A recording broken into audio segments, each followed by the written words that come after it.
Hello everyone, this is BAWLER and I have an important and interesting video for you. Subscribe and write what you think about it in the comments. For more than 3 years, Vladimir Putin's war in Ukraine has dragged on. From the very start, one aspect of Putin's strategy was brutally simple: flood Ukraine with so many tanks that resistance would be futile. But things haven't gone as planned. Ukraine, bolstered by a growing arsenal of drones, has managed to push back. And now, NATO, and Germany in particular, has been paying close attention. Germany is preparing to respond in kind. It's planning a massive expansion of its armored forces that could give it a decisive advantage if Russia ever deploys tanks in Europe. According to a July 4th report from Bloomberg, Germany is preparing to buy around 1,000 main battle tanks and as many as 2,500 armored fighting vehicles, an enormous investment totaling about $29 billion. This move is part of NATO's broader efforts to prepare for the possibility of Russian aggression against a member state, likely one of the Baltic nations. Germany's Chief of Defense, Breuer, recently told the BBC that the threat from Russia is the most serious he's seen in his entire military career. Breuer warned that Russia might strike before 2030, and NATO must be ready to respond immediately.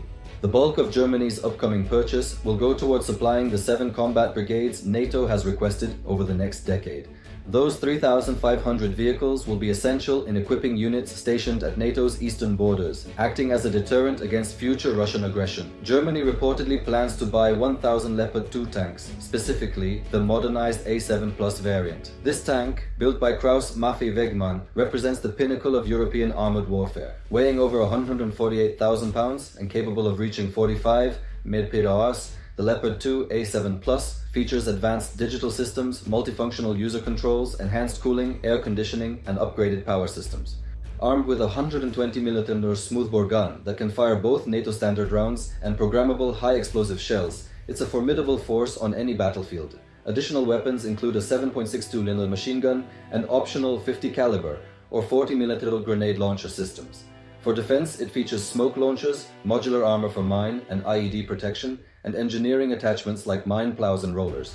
Alongside the tanks, Germany plans to acquire 2,500 GTK Boxer armored vehicles. These 8 Aegis 8 multi-purpose platforms, available in APC and IFV variants, are modular, mobile, and well protected.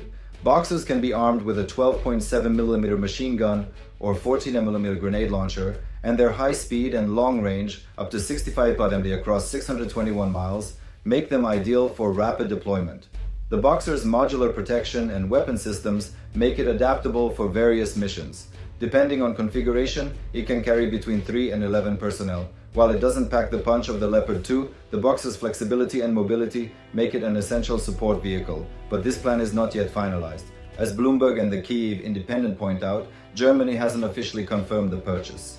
Pricing and final numbers are still under negotiation. Still, markets have responded. Shares in defense firm Rheinmetall jumped 3.7% following the news, indicating investors believe an announcement is imminent. Germany is also planning to buy up to 1,000 Finnish-made Patria 66 armored vehicles to replace its aging Fuchs fleet. Deliveries are expected to begin in 2025, pushing Germany's projected total of new armored vehicles to 4,500. This massive rearmament is a direct response to Putin's invasion of Ukraine in 2022, an event that woke a sleeping giant. For decades, Germany had underinvested in its military. In 1991, it spent 2% of its GDP on defense.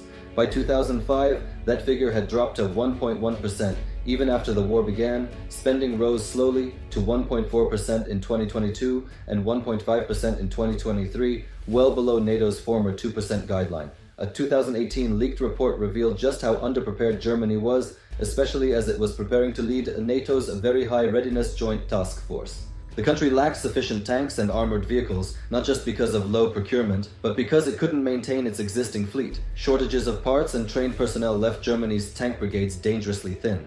By 2021, Germany had just 340 tanks, down from 4,000 in 1992. Its artillery and air force also saw steep cuts. The nation had essentially disarmed itself over 30 years. That vulnerability may have emboldened Putin, who likely expected to take Ukraine within a week, but now Germany is reversing course. Following years of complacency, it's rearming at speed. Its goal to be fully prepared for any potential future war with Russia. The purchase of 3,500 vehicles plus 1,000 Patriots is part of a broader NATO commitment. Germany has pledged to provide 7 new brigades in addition to 10 existing ones. With each brigade consisting of around 5,000 troops, that's a force of 85,000 soldiers, all needing tanks and armor. Germany's goal is clear: match firepower with firepower. Putin's forces have relied heavily on tanks throughout the war in Ukraine. Despite Ukraine's effective drone and missile defenses, Russian tanks remain on the battlefield. And while some Western strategists considered tanks outdated, the war has shown otherwise. Tanks remain crucial for both offense and defense. Reports indicate that Russia plans to build another 1,000 tanks by 2028 and up to 3,000 by 2035, numbers not seen since the Soviet era. Whether Russia can achieve this under sanctions is uncertain, but the message is clear: Putin is betting on tanks, and Germany is responding in kind. If Russia does bring thousands of tanks to future conflicts, Germany wants to be ready with thousands of its own. And while Russia may dream of rebuilding a Soviet-style tank army, it currently resorts to sending 60-year-old models to Ukraine. As Germany upgrades, Russia falls further behind. To learn more about Russia's tank crisis and what it means for the future, watch our full video. And don't forget to subscribe to BAWLER for expert analysis on the most important military developments in Europe.